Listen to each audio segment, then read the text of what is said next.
This started out to be a slideshow of family photos, but it's kind of morphed into a mini documentary. Even though I've been a Petermann for 43 years, until recently I knew very little about the history of this family. The faces in photos and the names didn't mean much to me because I hadn't known the people. That's changed, and now I feel like I really do know these people. The family photos you're going to see are from the boxes and boxes that were stored at my in-laws, Irvin and Beata Petermann. My mother-in-law was notorious for saving everything, and her foresight has been priceless in unraveling our history. Other information has been gathered from resources like Ancestry.com, the Schiffelbein Family History Book, and Internet searches. So if you don't see it here, Beata didn't have it or I couldn't find it. Hopefully, as you meet these family members, the information will be interesting enough that my mispronunciation of German words will be Moxnicht, which I probably just mispronounced. Oh, and pay close attention because there might be a test at the end.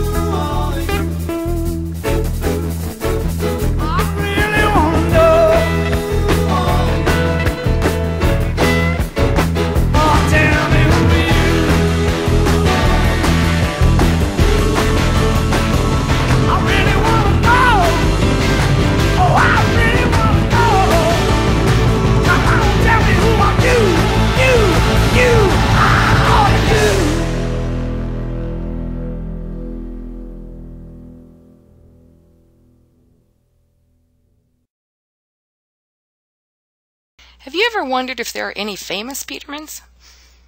I'll bet you've Googled Petermann at least once, and this Petermann from the 19th century was someone to whom we may be directly related. August Heinrich Petermann was a famous geographer.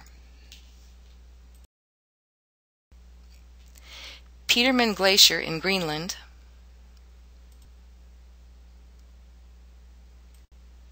and Petermann Island in Antarctica are both named for him.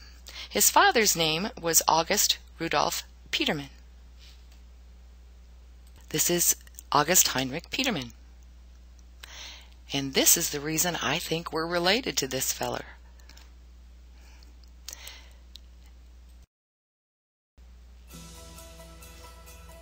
Be sure your seat backs and tray tables are in the upright and locked positions, and fasten your seat belts. We've set our time machine to go back about 199 years.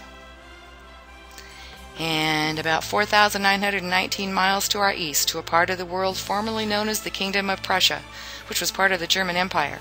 This area is now part of Poland. Prussia was a German kingdom and a historic state, and it helped shape the history of Germany with its capital in Berlin after 1451. In 1871, the German states joined in creating the German Empire, and it was under Prussian leadership. In November 1918, the monarchies were abolished and the nobility lost its political power. Prussia was effectively abolished in 1932 and officially abolished in 1947. Within the borders of Prussia were provinces, one of which was Pomerania, or Pommern. And within the provinces were areas called Kreis, which literally means circles. Each Kreis was an administrative unit similar to what we in the United States call counties. And we will be focusing on Kreis Belgard, Kreis Regenwald, and Kreis Stromberg.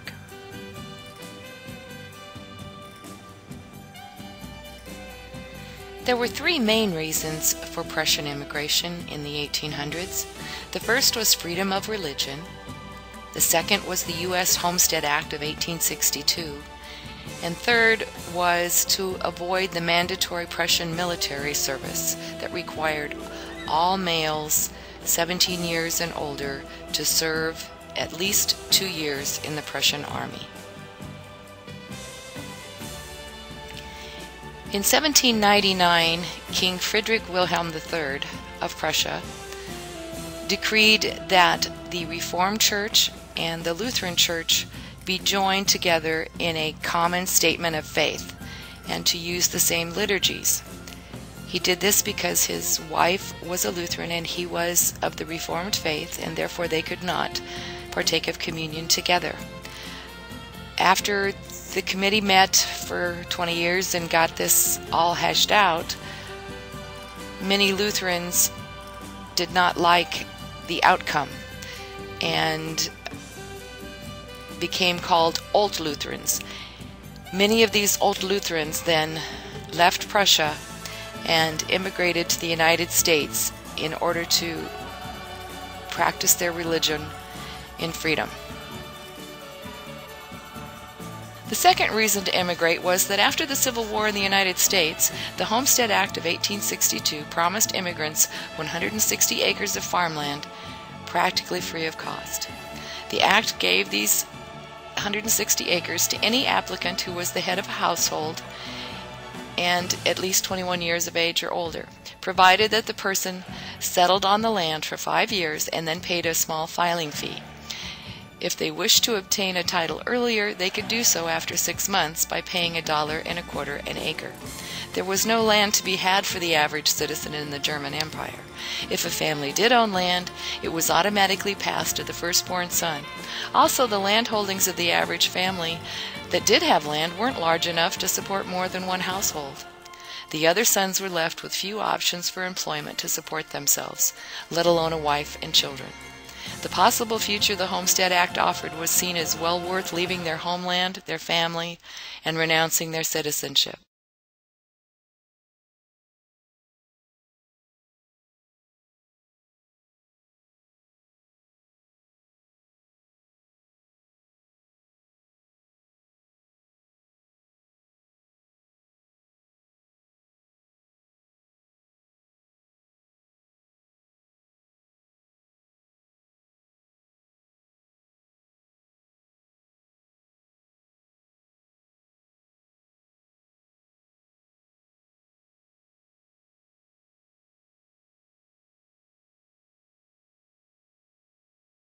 Frank and Margaret's ancestors have been traced and verified as far back as the mid-1700s. However, we are going to concentrate on those who immigrated to the United States. Wilhelm Christian Schiffelbein was born in 1814 to Johann Daniel Schiffelbein and Christina Müller. He married Maria Christine Kopke, whose parents we have not discovered yet, in 1840, and together they had 6 children, all of whom immigrated. 2 of their daughters, along with their husbands, emigrated in 1870 and traveled to Washington County, Nebraska, while they waited for a land claim. By the way, the name Schiffelbein comes from the Prussian city of the same name, and it's located on a winding edge of the left banks of the Rega River. And Schiffelbein translates into English as crooked leg.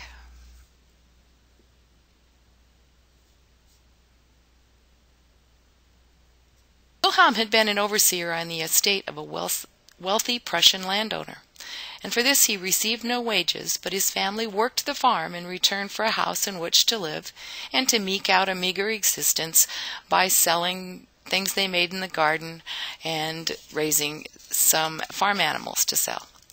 Their daughter Amelia wrote in her memoirs that she cried constantly for a year after her sisters immigrated because she wanted to be there in the United States. So one of her brother-in-laws in the United States offered to pay or lend her money for her passage, and her parents relented. Amelia later wrote that she spent 18 lonely and seasick days on the ship before she arrived in Baltimore in 1872. She also wrote that she never regretted her decision to emigrate. Here in the U.S., she could own horses. In Prussia, she couldn't even own the hairs from the horse's tail. In 1874, she married Gustav Bloch, and they traveled to Washington County in eastern Nebraska. There they joined her sisters and their husbands, the Fred Melkerts and the Carl Wendlands, while waiting to make a land claim. That same year, Wilhelm and Maria left their home in Kreis Stromberg and immigrated to the United States aboard the SS Lessing. The ship docked in New York on Thursday, September 24th, 1874. Wilhelm was 60 and Maria was 56. Remember these two ancestors, because they're going to come up again later. And we're going to assume that the main reason for their decision to leave their homeland was the promise of religious freedom. Of course, having three of their daughters and their families already here played a large part, and yet at least one of their daughters was still in Prussia. In the summer of 1880, the families of Fred Melchert and Carl Friedrich Wendland, also known as Fred, traveled by wagon approximately 250 miles from eastern Nebraska to Plum Creek, Dawson County, near where Lexington, Nebraska is today. The Platte River was running high that summer, so the two men rode their horses across the river and went south in search of their homesteads. The women and children waited in Plum Creek for their return and for the waters to recede so that the wagons could safely cross the river. When I first looked at the map of Gosper County in 1880, I wondered how they found their land claims. Elwood wasn't founded until May 1885. And I also wondered what the women did for money and food while their husbands were gone. It was several months before the men returned for their families. I'd never known that there were so many villages in Gosper County. So there must have been maps in Plum Creek, or wooden signposts along the way that pointed the way at least to Homerville. Because with 300 residents, 3 churches, a livery, a post office, a general store, an insurance company, and an attorney, a doctor, a grocery, a cobbler, a furniture maker, and a newspaper, it must have been a pretty busy place. The plat map for Homerville shows a central town square surrounded by shops and homes. Serrell, another small village in Gosper County, was located about 2 miles east of Elk Creek. It had a post office, and Z.M. Stout was the postmaster. This village of Serrell was located on the land where Melvin Weber later lived. The county seat was Daviesville. Its exact location is unknown today, but it had a blacksmith, a hotel, 2 stores, a doctor, and a school. There was also the small town of Gosper, which was a village located west of Elk Creek, and there farmers sold their produce to be shipped into Arapahoe, and they bought supplies in the stores.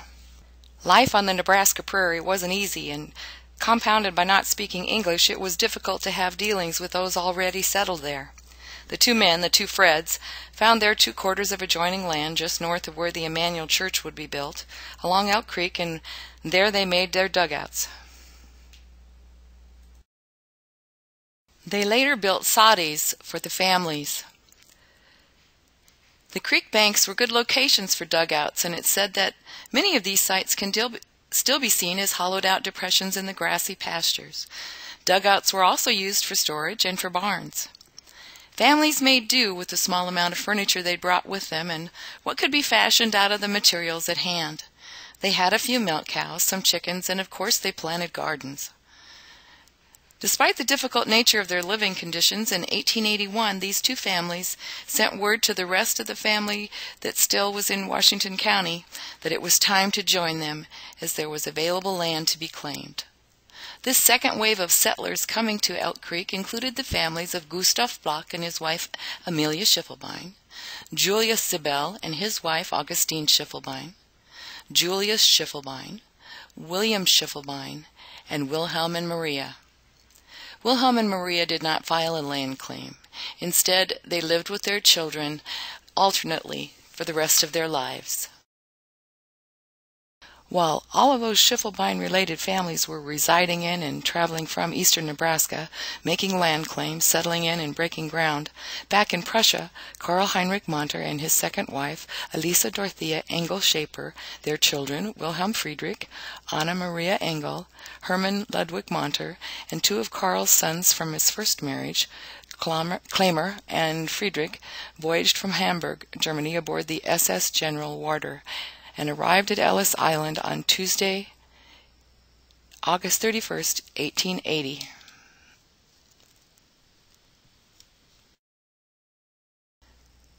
Wilhelm Friedrich Monter, Margaret Monter's father, was 8 years old.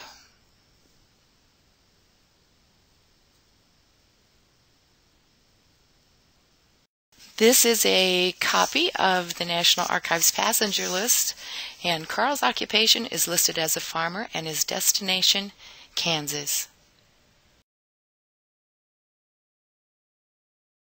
The Monters traveled by train from New York first to Riley County, Kansas, where they joined Carl's two oldest children who had immigrated earlier.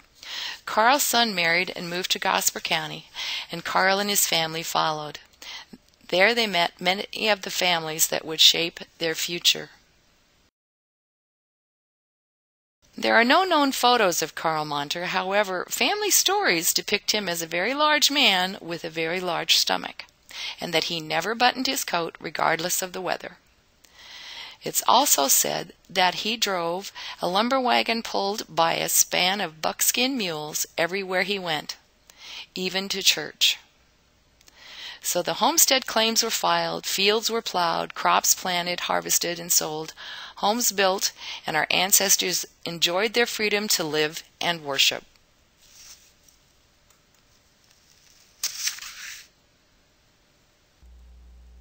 The Schiffelbein grandchildren were homeschooled, and the circuit minister taught them religion when he made his visits.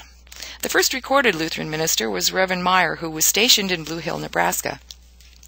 He served 1 voting, 11 non-voting congregations, and 4 preaching stations, and Arapahoe was one of those preaching stations. Fred Wendland's home was the gathering place for Sunday worship. One man would read the lessons for that Sunday and a sermon from the Book of Sermons. In 1881, Trinity Congregation in Arapahoe was started, and the Nebraska district of the Lutheran Church Missouri Synod was also organized. Emmanuel Lutheran Congregation was founded in September 1882, September 3rd to be exact, and the first constitution was drafted by the Reverend Friedrich Kemmerer, who served as the pastor of Trinity and Emmanuel for several years. This constitution, which is probably in the vaults at Citizen State Bank, was signed by Fred Wendland, Fred Melkert, Julius Schiffelbein, William Schiffelbein, Gustav Bloch, Julius Sibel, Christ Esslinger, August Marquardt, and Julius Hintz. In 1885, they had built a small soddy, and that was what they used to worship in because they'd grown too much for the home. In 1886 and 87, more families of settlers had arrived with last names of Helms, Monter, Kalthoff, Esslinger, and Hintz. So the soddy was then too small, and a larger frame chapel was built in 1888 on 5 acres of land donated by Wilhelm Schiffelbein. There were 2 entry doors, male and female. Men sat on one side, women and children on the other, and this building also served as the school. Emmanuel Lutheran Church and School would remain an integral and active part of this close-knit family and interwoven community for the next 75 years.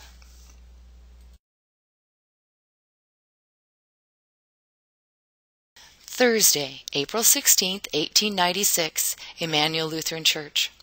Carl and Elisa Monter's son, Wilhelm Friedrich, aged 24 years 3 months, married Maria Bertha Roline Sibel, aged 21 years 5 months and 13 days.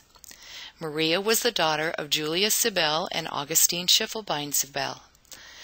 They had 9 children, 4 sons and 5 daughters, one of whom was Margareta Roline Augusta, born Saturday, July 14, 1900. Remember Wilhelm and Maria?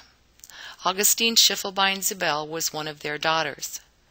Maria Sibel Monter was their granddaughter. The Monters' history and genealogy has been pretty well documented, so we're going to leave them and time travel again back to 1856. Back to Prussia, Christ Regenwald, and more specifically, Rogau. We're going to focus on our patriarch now, August Friedrich Wilhelm Petermann. He was born in or near Rogau on Wednesday, August 20th, 1856, to Michael Petermann and Wilhelmina Hintz, and was baptized on Sunday, September 21st, 1856, in the Lutheran Church in Rogau. Rogau was a small agricultural community on one of 32 villages owned by the von Dewitz family. These were Prussian noblemen. And this may have been the estate where Wilhelm Schiffelbein was an overseer. Each of these 32 villages had a large home, which was essentially a palace for the von de Witt's family, and whoever was going to be in charge of the land at that time. Who Michael Petermann and Wilhelmina Hintz were is a mystery. To date, we found no information about these two ancestors. August himself is a bit of an enigma. For example, we don't know if August was the firstborn son. The tradition was that a firstborn son would have as his middle names first his paternal grandfather and then his maternal grandfather, like Irvin August Wilhelm Petermann. Firstborn daughters often had their grandmother's first names as their middle names, like Alice Anna Marie Petermann. Therefore, if August was the firstborn, his grandfather Petermann's first name would have been Friedrich, and his grandfather Hintz's first name would have been Wilhelm. Were the Hintzes that settled in Elk Creek related to August's mother? We know that the Elk Creek Hintzes were cousins to those Schiffelbeins already settled there. What August did in his first 37 years is also a mystery yet to be solved. Now, Beata wrote in 1980 that August had at least two brothers, Hermann and Erhard, who did not immigrate. And we also know that August was married previously and that his first wife died in childbirth. But as of May 2013, we found no record of that marriage, her name, or date of death. And trying to find a record in a cemetery isn't an easy thing because they didn't sell burial plots, they rented them. So if the rent wasn't paid, the remains were removed and the plot re-rented and the record changed. We can assume that at some point August served in the Prussian army because all 18 and older males were required to serve. This mandatory military service was another reason that many families chose to emigrate. Unfortunately, the majority of Prussian cavalry service records were destroyed in a 1945 air raid, so we haven't found a record of August's service. This is a photo of one of my great-grandfathers, whose name is also August Koich, and he brought this picture with him when he emigrated. Since my great-grandfather was just a few years older than August, August's military uniform was probably very much like this one. In June 2013, we received some new information from Mary Lou Herms Weber, who is the unofficial historical person for Elk Creek. It seems that August did immigrate earlier than we had previously known, that he had built a home on the present homestead, that his first wife died in childbirth on the homestead in Elk Creek, Gosper County, Nebraska. We don't know her name. We're still searching for that. And August then remembered a young woman in Prussia that he had known and decided to return to Prussia and court and marry her and bring her and her parents back to the United States. Remember Wilhelm and Maria? Their daughter, Johanna Friederike Schiffelbein, married Christlieb Friedrich Wendland, and they had 8 children, and one of their daughters was Anna Maria Louisa Wendland.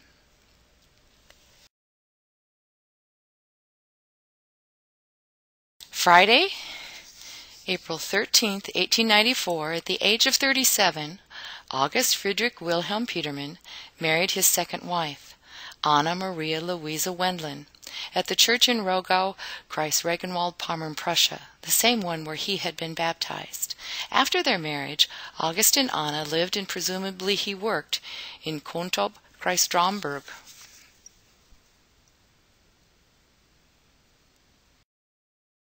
As you can see, Kontorp is east of Rogau, almost directly east. This is an aerial photo of present-day Konotop, Poland, and the little A marker there shows you how small this community is. Just like in Rogau, there was a palace in Konotop also. This is all that remains of it. It was damaged heavily in World War II in the air raids. Also in Konotop were an inn, a paper mill, a church, and a railway station where the crops and livestock were shipped to be sold. It was in this small village that Franz Julius Wilhelm Petermann was born on Saturday, February 2nd, 1895, and his sister, Maria Magdalena Louise, on Wednesday, May 20th, 1896. And they were probably baptized in this church.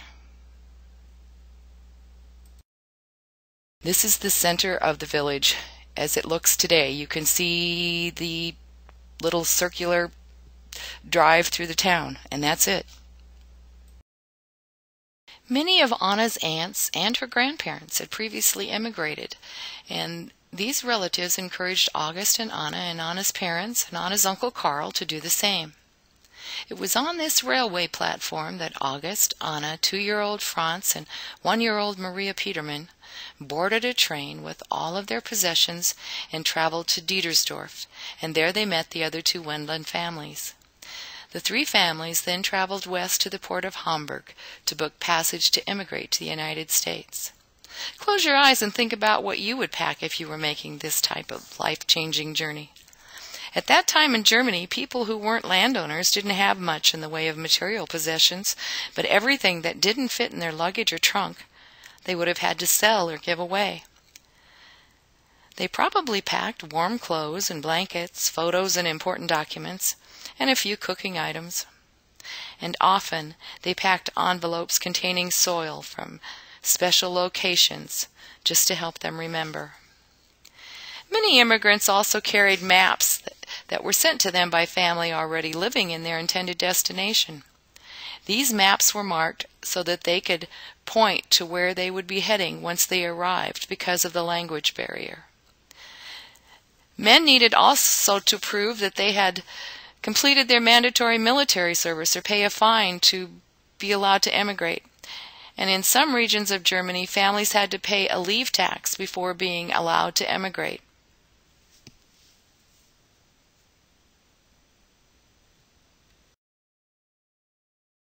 In the early 1980s, I was sitting with Grandpa Petermann, Frank, and watching one of those endless horseshoe tournaments on the north side of Irvin and Beata's house, and I asked him about the ship and the voyage.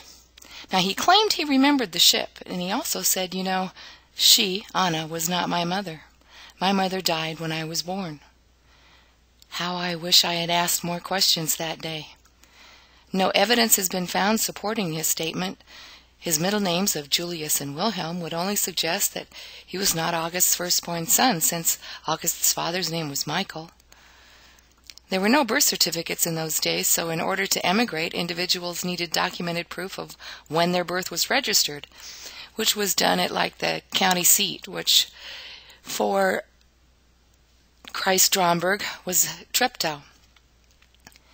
And here you have a copy of the birth registration for Franz Julius Wilhelm Petermann, and it says when he was born, and the registration is dated officially March 2nd, 1897. So it was gotten in preparation for the immigration. Men also needed to prove that they had completed their mandatory military service or pay a fine to be allowed to immigrate. And in some regions of Germany, families had to pay a leave tax before being allowed to immigrate.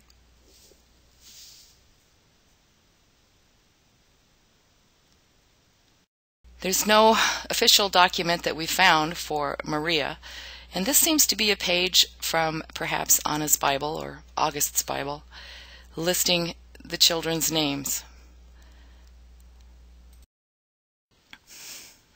This is a photo of the SS Columbia, the ship on which August Petermann and his family and the Wendlands sailed to the United States in 1897.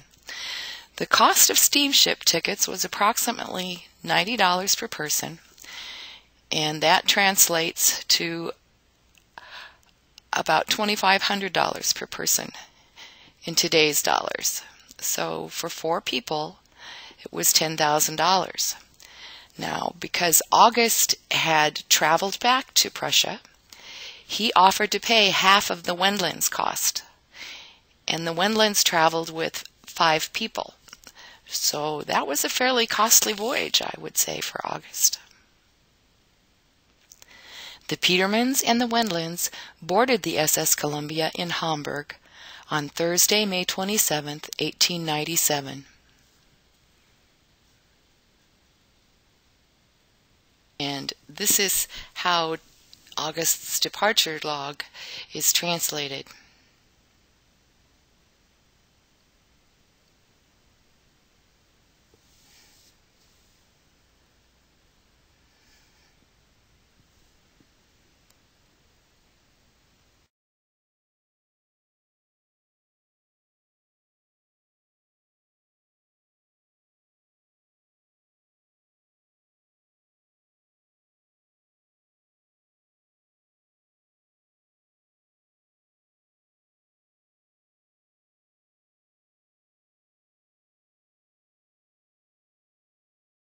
Can you imagine traveling for nearly 2 weeks on a ship, probably battling seasickness, with a 1-year-old and an active 2-year-old who may or may not have been potty trained?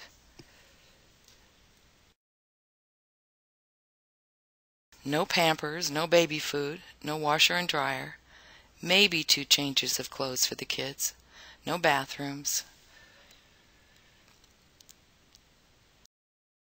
A story has been passed down about Frank, like any typically curious 2-year-old, deciding to explore the ship on his own and his parents searching frantically for him. They found him at the rail of the ship, watching the ship's wake on the ocean below. The story was met with laughter when related at Frank and Margaret's 60th anniversary in 1980, but can you imagine the panic and fear that August and Anna felt as they frantically searched for him and then saw their tiny 2-year-old standing next to the ship's rail, staring down at that vast ocean? I know a couple of 2-year-olds who would probably have climbed up on that.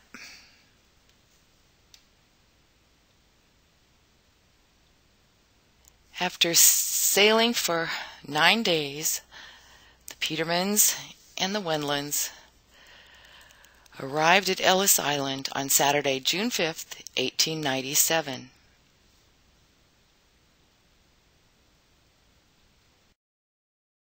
After disembarking, they were ushered into the processing room where their travel documents were reviewed and entered into the U.S. immigration logs.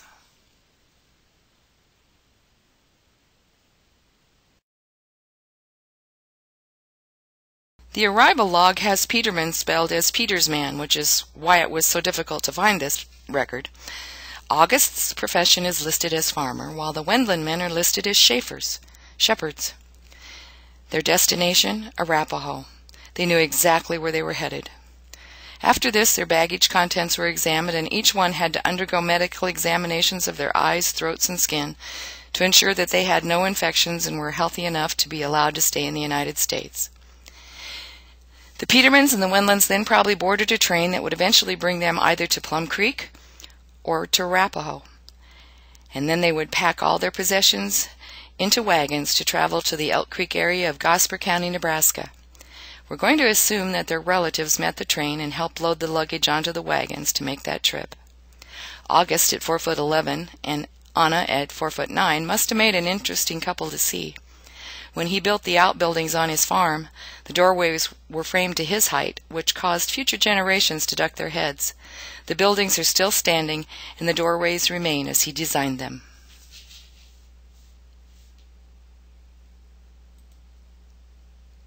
In 1899, August claimed the parcel of land shown here on the 1904 plat map of Gosper County. In the 10 years following their immigration, August and Anna's family grew. This photo was not labeled with a name, so it may or may not be one of these children. Agnes Elsa Eliza, born Monday, August 21st, 1899, and baptized September 10th, 1899.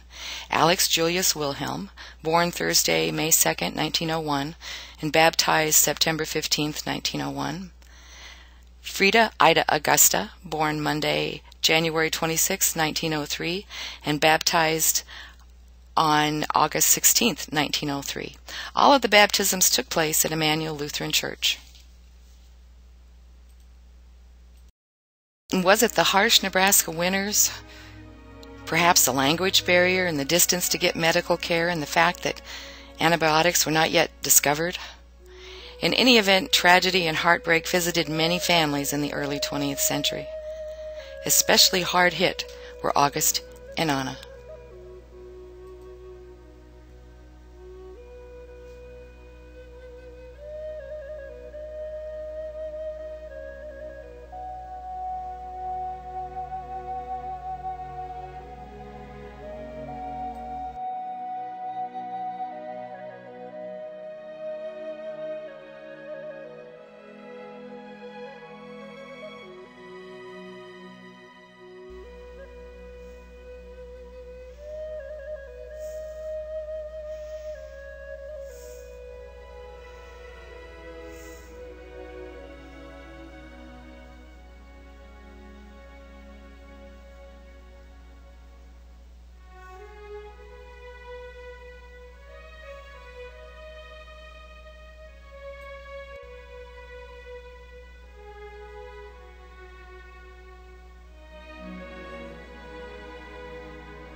Those of us who have visited Emmanuel Lutheran Cemetery have seen those 3 tiny headstones set in a row, but have we ever really stopped to think about the emotional toll that losing 4 children in 6 years caused August and Anna? They'd given up their Prussian citizenship, uprooted their lives, moved 5,000 miles, and traded beautiful mountain views and cooling forest breezes for the unforgiving winds on the prairie of Nebraska, the known for the unknown, in order to give their children a future with the opportunities and freedoms afforded by being U.S. citizens. How were they able to keep their faith in the midst of that sorrow? Did August build those tiny coffins while Anna prepared each child's body for burial? Frida and Alex share a tombstone. Were they buried in the same coffin? I tend to think they were, as the other children have individual stones. And what about Franz and Maria, losing their siblings? Frank was 11 and Maria 10 when Wilhelm and Frida died. I wish I'd thought to ask Grandpa about that time of his life.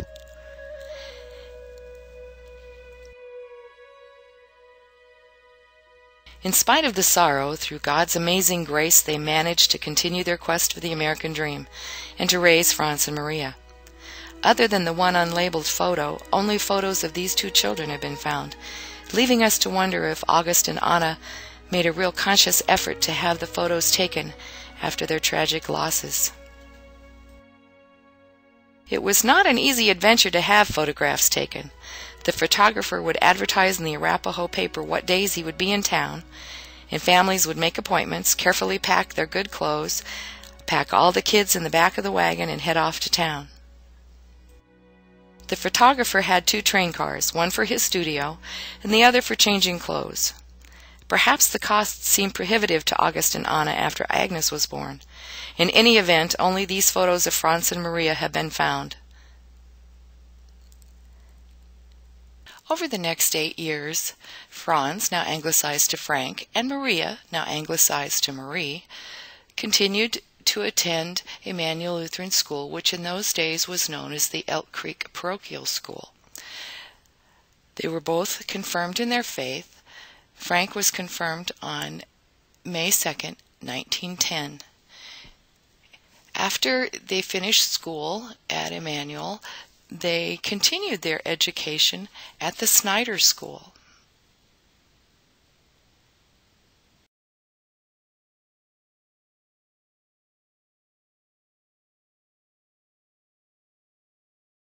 This photo, taken from the Arapahoe Public Mirror in 1963, shows the last day of school in 1911.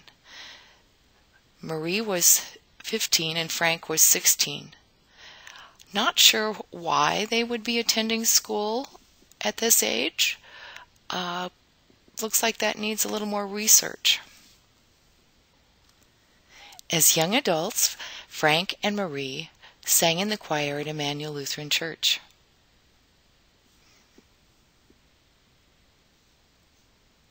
Frank became a young man farming with his father. and Maria blossomed into a beautiful young woman.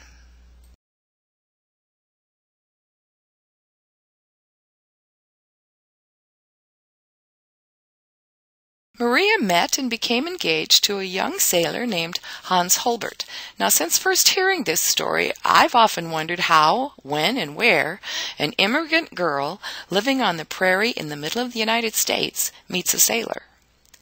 Looking at her stylish outfit, which you wouldn't think she could get in Arapahoe, but perhaps she could. Perhaps she'd been in Omaha with her Tante Augusta, and that was where she met this young man. However, once again, Mary Lou Herms Weber has come to the rescue and helped to solve a mystery. It seems that Maria and Selma Ritchell, who would eventually become Maria Weber and become Mary Lou Weber's mother-in-law, had immigrated to the United States on a ship, and on the ship she met a young sailor named Hans Holbert. Hans Holbert decided to travel to Elk Creek to pursue this young woman. When he arrived, she informed him that she was already in a relationship with Herman Weber, who would become her husband. However, she did know a young woman to whom she would like to introduce him. And so Maria Ritchell introduced Maria Petermann to Hans Holbert. And Hans Holbert and Maria became sweethearts.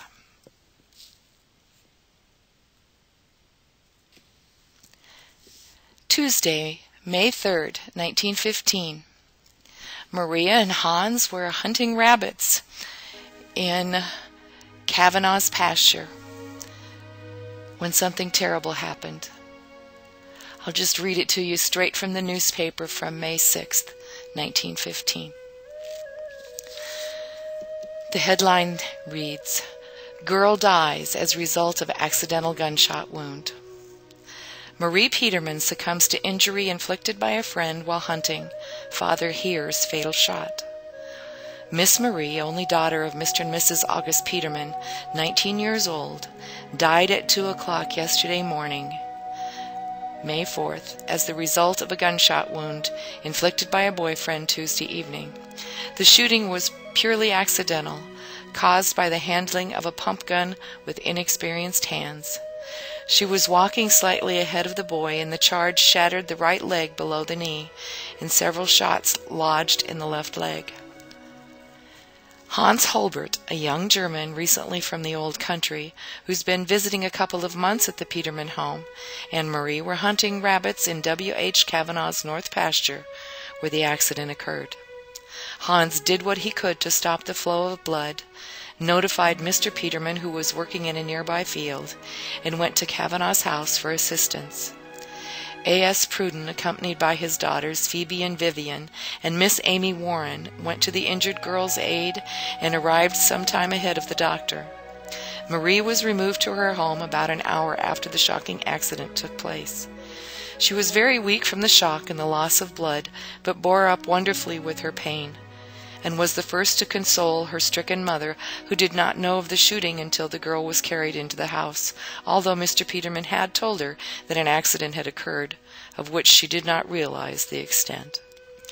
Immediate amputation of the limb was deemed necessary, and Dr. Hudson called Dr. Key to his assistance, and Miss Helena Warner came as nurse to care for the girl, who, however, became too weak to undergo the ordeal of the operation, and passed away at 2 o'clock, 9 hours after the infliction of her injury. She retained consciousness to the end, gradually growing weaker from loss of blood and the shock of the fearful wound.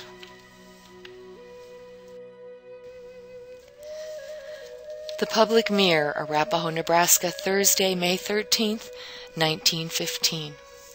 Funeral services for Marie Petermann were held from the Elk Creek German Lutheran Church last Friday afternoon, commencing at 2 o'clock. A large concourse of friends and relatives followed her to the last resting place in Elk Creek Cemetery. The text for Reverend Greason's sermon was from Matthew chapter 25, verse 10. The pallbearers were her former schoolmates, Ewald Marquette, Henry Monter, Reinhold Hintz, Arthur Helms, Julius Sibel, and Fred Monter. The deceased was the only daughter of Mr. and Mrs. Petermann, living northeast of Arapahoe. She is survived by her parents and one brother, Frank, who lives in Gosper County. She was born in Kontopf, Pomerania, Germany, May 20th, 1896. She came to the United States with her parents when quite young and was educated in the Elk Creek Parochial School. She was referred to as always friendly, kind to others, and a pleasant disposition. In her daily Christian walk of life, she set a good example for others, and her tragic death was a severe shock to the entire neighborhood.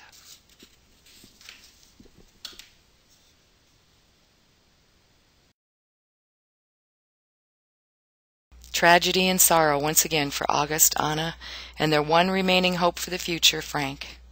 And yet, with God's amazing grace, they persevered. Quite a dashing, dapper fellow in his pork pie hat, don't you think? Avoiding the mandatory Prussian military service was one of the major reasons that many families immigrated to the United States, so the Selective Service Act of 1917, that required all men aged 21 to 31 to register to be drafted into military service for that war that had begun with Germany, may have been a bit troubling to these new citizens. Tuesday, June 5, 1917, was designated as the official National Registration Day. So 20 years to the day since he first set foot in the United States. At the age of 22 years, 4 months, and 3 days, Frank dutifully registered for the draft at the Gosper County Courthouse in Elwood, Nebraska. I wonder what kind of fear and anxiety his registration brought to his parents. Thankfully, he was never called to serve. During these years, although there was no Press 1 for English and Press 2 for German, German was the second most prevalent language spoken in the United States. When the U.S. joined in World War I, an anti-German attitude formed quickly in American society. German Americans, especially recent immigrants, came to be blamed for the aggression of the German Empire. Speaking German was seen as unpatriotic. Frankfurters were even renamed to hot dogs. Many families anglicized their last name. Schmidt to Smith, Schneider to Taylor, Müller to Miller, and German disappeared nearly everywhere from the public arena. Many states forbade the use of German in the public sphere as well as teaching of German. On April 9, 1919, Nebraska enacted a statute called An Act Relating to the Teaching of Foreign Languages in the State of Nebraska, commonly known as the Simeon Act. It imposed restrictions on both the use of a foreign language as a medium of instruction and on foreign languages as a subject of study. With respect to the use of foreign language while teaching, it provided that no person individually or as a teacher shall in any private, denominational, parochial, or public school teach any subject to any person in any language other than the English language. With respect to foreign language education, it prohibited instruction of children who had yet to successfully complete the 8th grade. After teaching German, even in private schools, was forbidden in Ohio, Iowa, and Nebraska, there was a 1923 Supreme Court case, Meyer versus Nebraska, which ruled that those laws were unconstitutional. But German never recovered as the second language of public life in the United States. Before there were social networking sites, online dating services, telephones, or email, there was only one basic social networking tool, the personal calling card. Every European gentleman of breeding and stature carried personal calling cards. They were usually nothing more than fine paper stock with the person's name in elegant printing or calligraphy. During the 1800s and early 1900s, in middle and upper class social circles, it was common practice to call upon or visit friends and relatives unexpectedly. Since there were no telephones, one couldn't phone in advance to see if it were convenient to just drop by. When a gentleman called upon a friend, relative, business associate, or lady friend, he would present his card to the servant or house member who answered the door. If the person called upon was not at home or not in a position to accept visitors at the moment, he would be informed of this and his card would be left with the person to indicate a visitor had stopped by to make a call. Franz, being a gentleman, of course, had calling cards. I wonder if Franz used this one to call on his lady friend. And she saved it, and it's still here nearly 100 years later.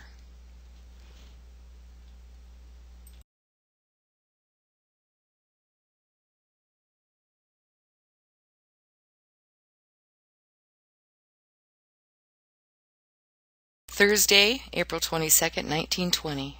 Wedding day for Frank Julius Wilhelm Petermann and Margareta Roline Augusta Monter. Frank was 25 years, 2 months, and 20 days old, and Margaret, who was called Gret by her family, was 19 years, 9 months, and 8 days old. The newlyweds made their home on the Petermann homestead with Frank's parents. A little FYI here. Wilhelm and Maria Schiffelbein, remember them? Were the maternal grandparents of Anna Maria Wendland, the second wife of August Friedrich Wilhelm Petermann. Anna was Franz Julius Wilhelm's mother.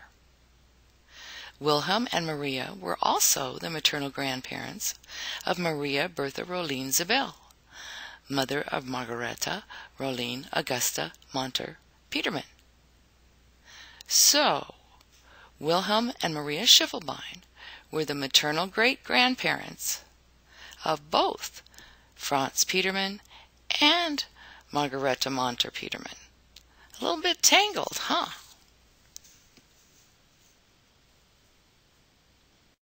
"11 months later, and probably not very long after this photo was taken if you take a really close look at Margaret's waistline,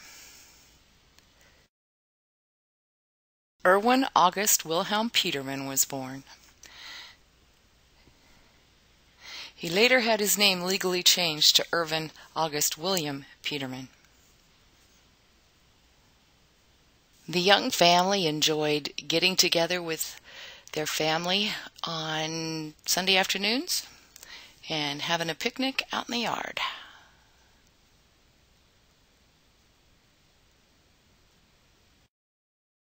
And dancing, playing Farmer in the Dell. On Monday, March 12, 1923, Alice Anna Marie Petermann was born, the first daughter and the second child.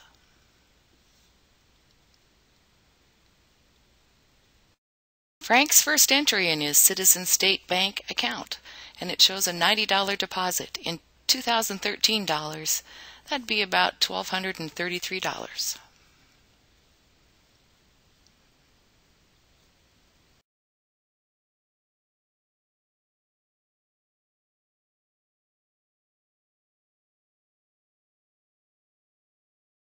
Tuesday, August 18th, 1925, Oscar Frank Petermann is born.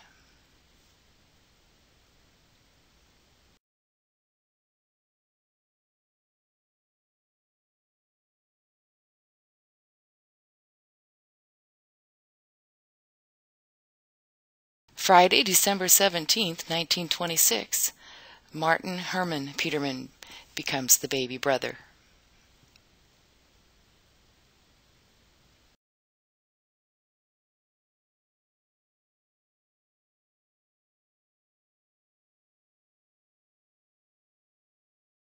Monday, May 27th, 1929, Gladys Margaret Petermann is born.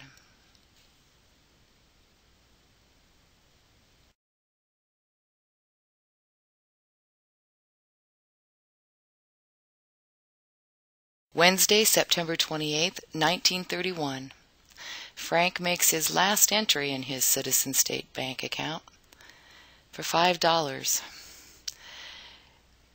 In 2013 dollars, that'd be about $75. That wouldn't go very far, would it?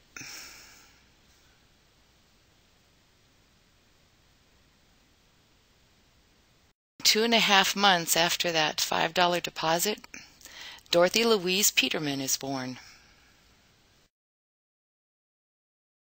For the next 6 years in the 1930s, in addition to raising their 6 children, Frank and Margaret, along with the entire population of the United States, dealt with the drought that caused the Dirty Thirties, and also with the Great Depression.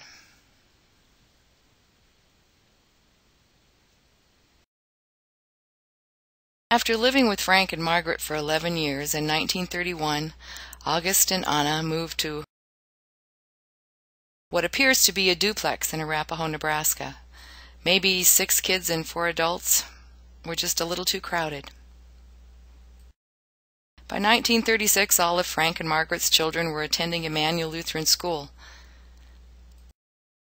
Imagine their surprise when Margaret announced that she was having another baby. Their son, Martin, tells the story of that day this way. Dad and Mom brought our newest baby brother to the 6 of us kids and said, "You name this one." So we liked our friend from Emmanuel, Leon Dickmeyer, so we chose Leon for the baby's middle name. I don't remember how we came up with Kenneth, though, and so the youngest son was named Kenneth Leon Petermann.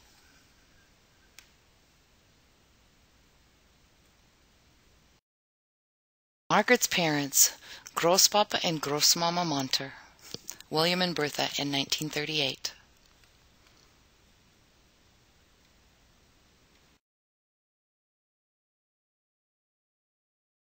The drought which caused the Dirty Thirties hit the Elk Creek families hard.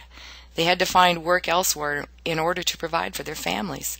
The stock market crash of 1929 and the subsequent economic depression made finding a job very difficult. The Roosevelt administration, with its New Deal, began the WPA, Works Progress Administration, and it later renamed it the Work Project Administration.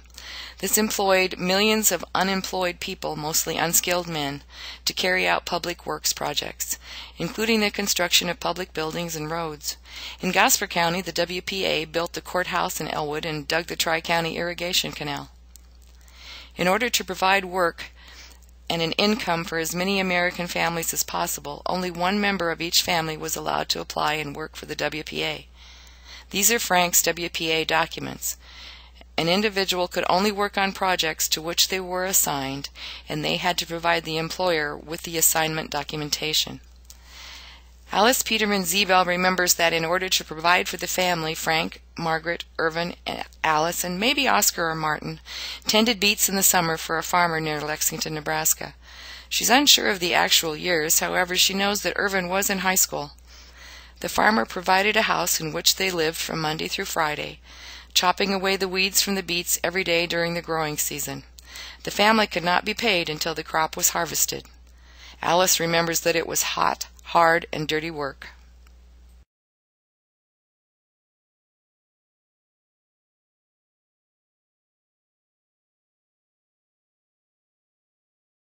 From these documents, we can guess that the beet job was probably in 1939 and 1940.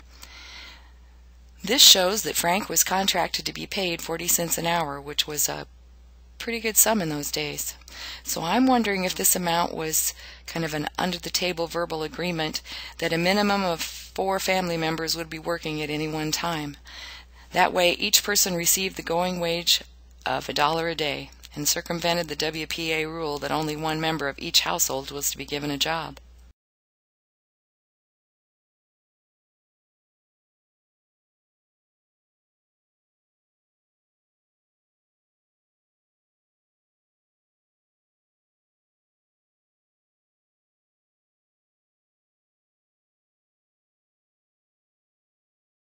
Alice remembers that the younger Petermanns were cared for at home by grandparents August and Anna. The working family would return to the family farm each Friday, and Margaret would spend all day on Saturday baking and packing previously canned food so that those working the beets would have something to eat during the week. Each Sunday after worship and Sunday dinner, they would make the trek back north. They worked for that farmer at least 2 years. Alice remembers that after the second year they bought their first car and everyone was very excited. All of the Petermann children attended Emmanuel Lutheran School and were baptized and confirmed in their faith at Emmanuel Lutheran Church. The church and the fellowship there were the center of this family's lives. So much of their history has revolved around the activities and fellowship that was shared there. Picnics, potluck dinners, Sunday afternoon baseball games, and of course playing cards. Sunday, December 7th, 1941, the day that will live in infamy. Japan attacked Pearl Harbor. After Pearl Harbor, all men 18 to 64 years of age were required to register for the draft, and the term of service was to be the duration of the war plus 6 months. Tuesday, June 17, 1941. Margaret's father, Wilhelm Friedrich Monter, who was 8 years old when he came to the United States, died. He was 69 years, 5 months, and 1 day old.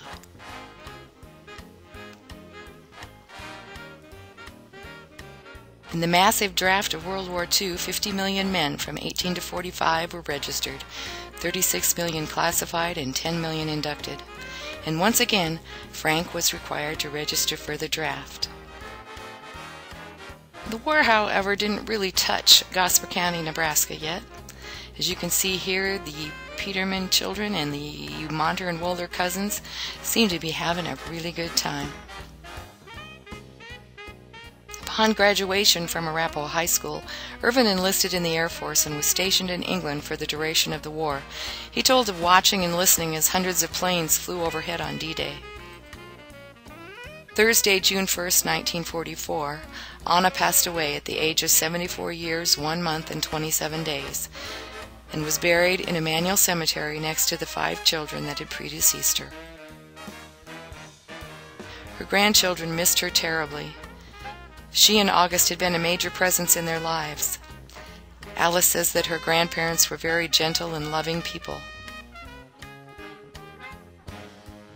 3 weeks later, on Thursday, June 29, 1944, at Fort Leavenworth in Kansas, Oscar Petermann enlisted as a private in the United States Army.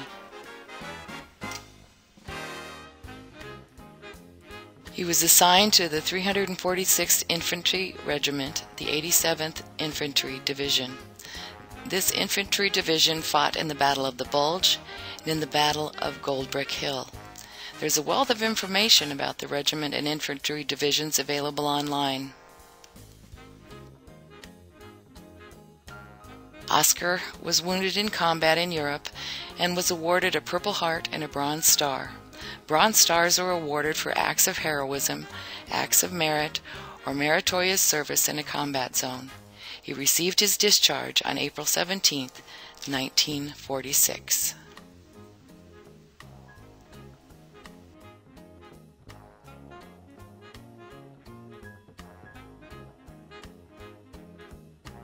Irvin traveled back to the United States on the SS Queen Mary, which had been re-outfitted to carry 15,000 troops with only enough lifeboats for 8,000 people. The voyage home took Irvin on a nearly identical route as his grandparents and father had taken 59 years earlier. However, Irvin's trip took only 4 days. He often said that he fought the war behind a desk, while his brothers, Oscar and future brother-in-law Albert Zibel, fought on the front lines and in the foxholes.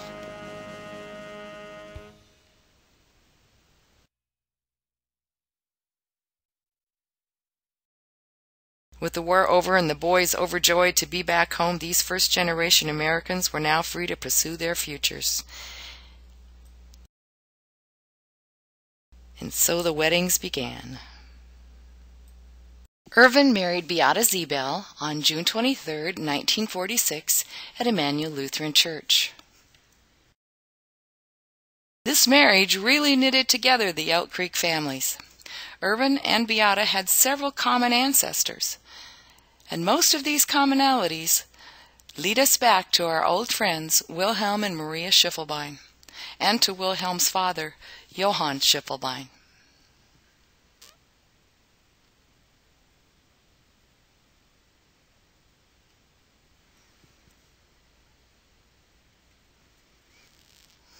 Next to be married was Alice Petermann. She married Arthur Zibel on June 15, 1947, and once again at Emmanuel Lutheran Church.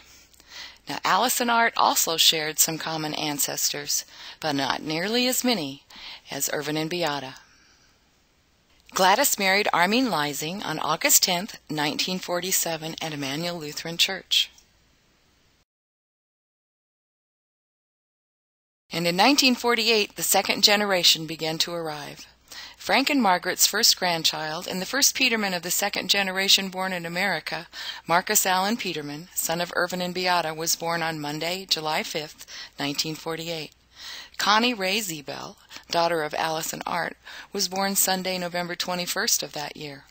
In 1949, Nancy Jean Leising, daughter of Gladys and Armin, arrived Tuesday, February 1st, and Marlon John Petermann followed Sunday, June 12th, only 11 months behind his brother. Frank and Margaret's youngest son, Kenny, was 12 when he became an uncle.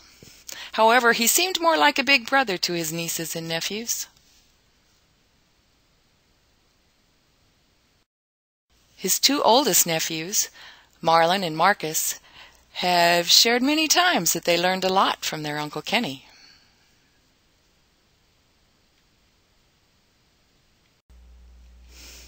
Ah, surely not. The 1950s saw an age of prosperity return to the United States. Saturday nights had a routine: baths, Lawrence Welk, and Gunsmoke. After Anna's death, August had returned to live with Frank and Margaret on the farm. Bedridden for most of the last year and a half of his life, he suffered a stroke on Sunday, March 26, 1950, and he passed away Tuesday, March 28, 1950 at 9 p.m. He was 93 years, 7 months, and 8 days old. He had lived long enough to meet the second generation of Petermanns born in the United States. His grandchildren recalled that he knitted stockings for all of them, and some remembered that he carved wooden shoes. August was also remembered as Santa Claus, a role he played for many years in the annual distribution of treats for the children of Arapahoe and the surrounding communities. He was a believable Santa because of his small, stout stature and his snowy white beard. One Christmas, the Arapahoe Chamber of Commerce advertised that Santa was to arrive by plane. So Irvin drove his grandfather north of Arapahoe, where they waited as the plane carrying Santa flew over Arapahoe toward the airport. Then they drove into town to wave at the crowds that lined Main Street. And yet, by God's amazing grace, the Petermanns carried on. Martin was drafted into the Army in 1950 during the Korean conflict. But fortunately, he didn't have to serve overseas. And there were more weddings, and naturally more grandchildren followed. Oscar married Annabelle Louise Leising on April 16, 1950 at Trinity Lutheran Church in Arapahoe. Oscar and Annabelle also shared common ancestors, and in addition, Annabelle was a first cousin of Irvin's wife, Beata.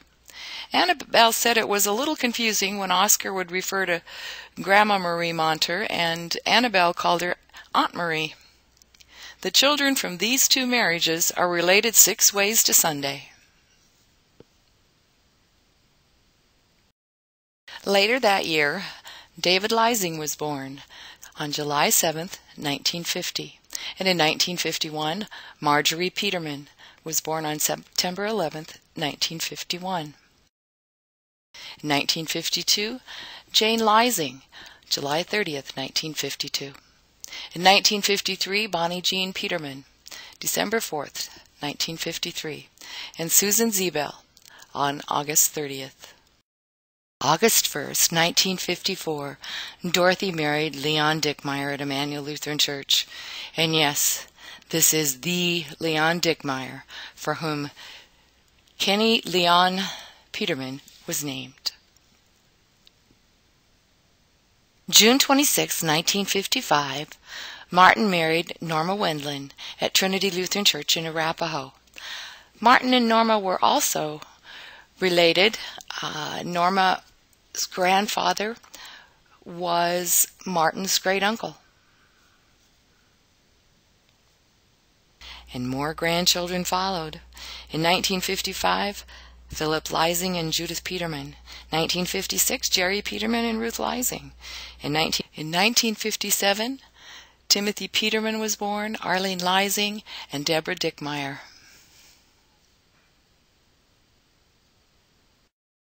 As with most families, mixed in with the joys and celebrations, there is sorrow. Oscar lost his 6-month battle with prostate cancer on Tuesday, October 15th, 1957, at the Vets Hospital in Grand Island, Nebraska. He was 32 years, 1 month, and 27 days old. He left behind his wife Annabelle and their 4 children.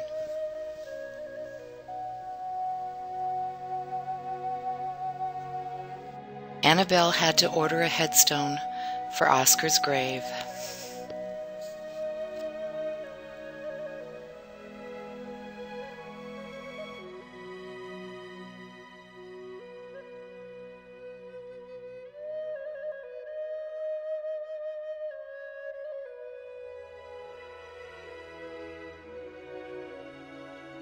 And yet, by God's amazing grace, the family carried on.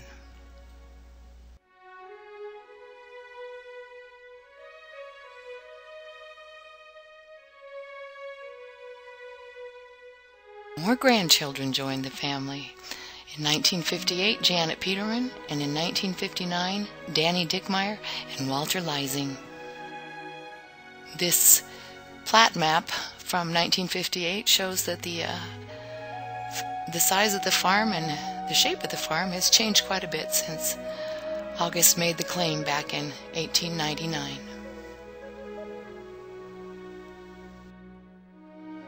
The 1960s brought the first manned space flight and the first walk on the moon.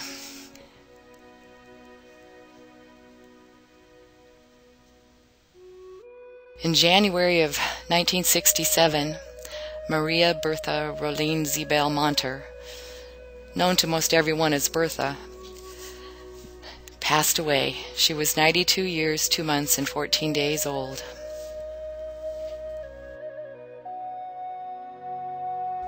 And Frank and Margaret celebrated their 40th wedding anniversary. Nearly every household had a TV, but for the Petermanns, a favorite pastime was Sunday dinner at Frank and Margaret's, Grandma and Grandpa's. I sure hope that Grandma got out of the way, because they're all heading in quite a hurry there. Don't know what Marlon's carrying, but I'm pretty sure it's not food. It's probably a box of dominoes or something. Also like to know what they're all frowning and staring at. Of course, at Petermann family gatherings, photographs were taken of at least all the children who were there.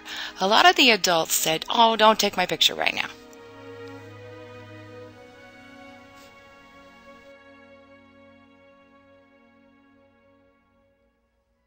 The little kids always got separated from the big kids. And for the adults, of course, there was shuffling and dealing. Annabelle, Frank and Margaret's daughter-in-law, married Bob Eland on August 24th, 1962, and the Petermanns adopted him into the family. Fortunately for Bob, he liked to play cards. Annabelle must have had quite a hand. 2 more grandchildren were added. Martin and Norma in 1964 had Marcia, and in 1966 they added Mona. 1967 also brought the painful decision to close Emmanuel Lutheran Church. The school had closed earlier. The church members had enjoyed 85 years of amazing grace.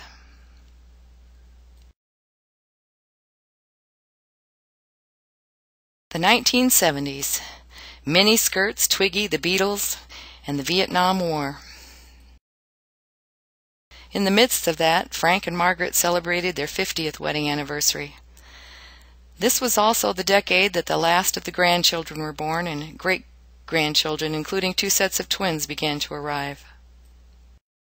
Jeffrey Paul Petermann, son of Marlon, grandson of Irvin, and great-grandson of Frank, was the first Petermann great-grandson to be born.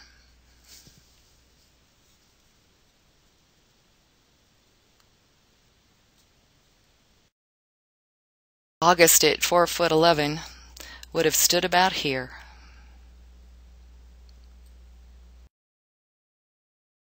You may be wondering where Frank and Margaret's youngest son Kenny was during this time. Why, shy retiring Kenny was leading a very sheltered life and hanging out with Mom, of course.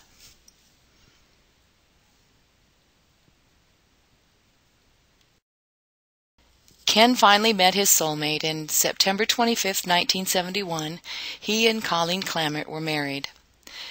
Ken, being a bit technologically challenged, couldn't get me a copy of their wedding photo.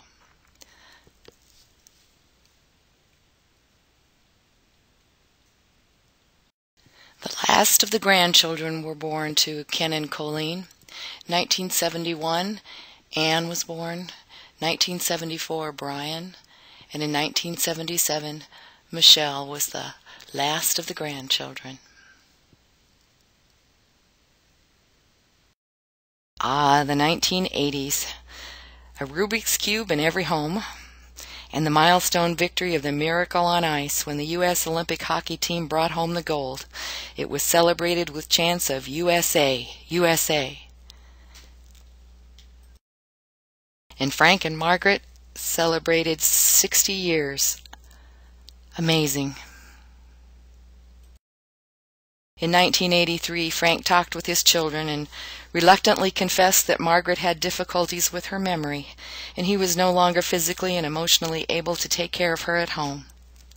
The family chose to place her in Good Samaritan in Arapahoe. Frank visited her several times each day until it was discovered that he had a brain tumor. Frank passed away on October 29, 1983. He was 88 years, 8 months, and 27 days old. Margaret, who had been diagnosed with Alzheimer's, slipped away on February 15, 1984, at the age of 83 years, 7 months, and 1 day. It was the 1990s, and satellites brought Desert Storm live into our living rooms.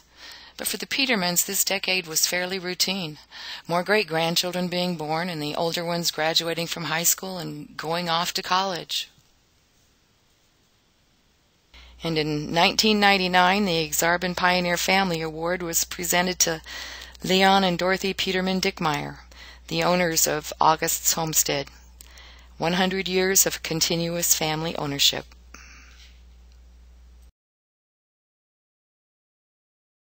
A new century, and the Y2K scare was a joke. However, September 11, 2001 was a day that will be vividly remembered by all who watched the events of that day unfold live. And yet, by God's grace, we continued to live our lives.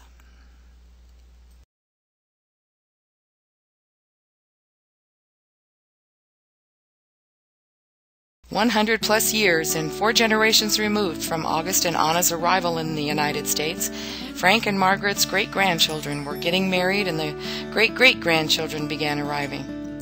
Kemper Dale Petermann, born Friday, May 2, 2003, was the first great-great-grandson of this generation, and he was also the first Petermann born in the 21st century. His dad, Jeff Petermann, was the first Petermann of his generation. And as we gained a new generation, we also lost some of the first and second generations. Frank and Margaret's oldest son, Irvin, developed Alzheimer's, just like his mother, and his sons had to make the difficult choice for him to live at Good Samaritan. In late 2007, Irvin fell and broke his hip. After hip replacement surgery in Kearney, he had a stroke on the return trip to Arapahoe.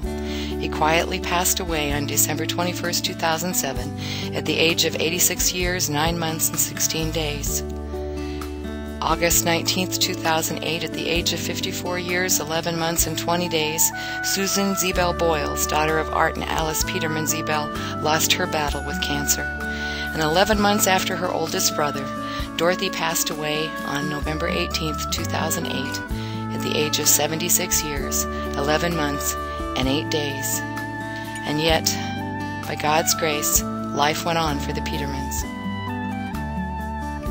At Brian Petermann's wedding, Brian being the last grandson born of Frank and Margaret, we had the opportunity to take photographs of the Petermann sons, Martin and Ken, and the 5 Petermann grandsons, Marcus, Tim, Brian, Jerry, and Marlin.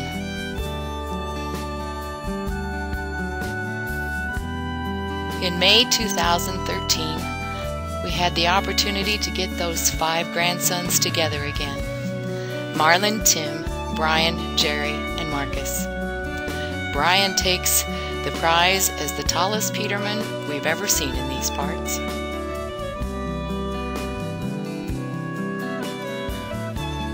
Three of Frank and Margaret's children, Mac, Gladys, and Ken, were also at the reunion.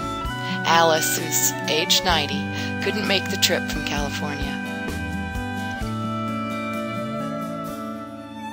That day, 19 of Frank and Margaret's grandchildren were gathered together in one place, and we got a photo.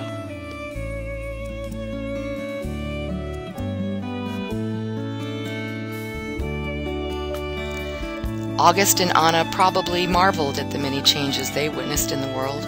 Flight, automobiles, farm machinery, telephones, and radio.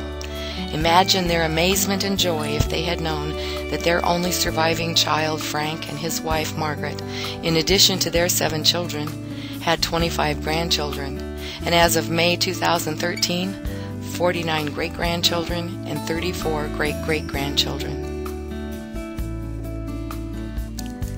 Through the many changes, hardships, tragedies, joys, and sorrows, the one thing that has never changed for this family, and it was the main reason August and Anna left their homeland, their unshakable faith in their Lord and Savior, Jesus Christ.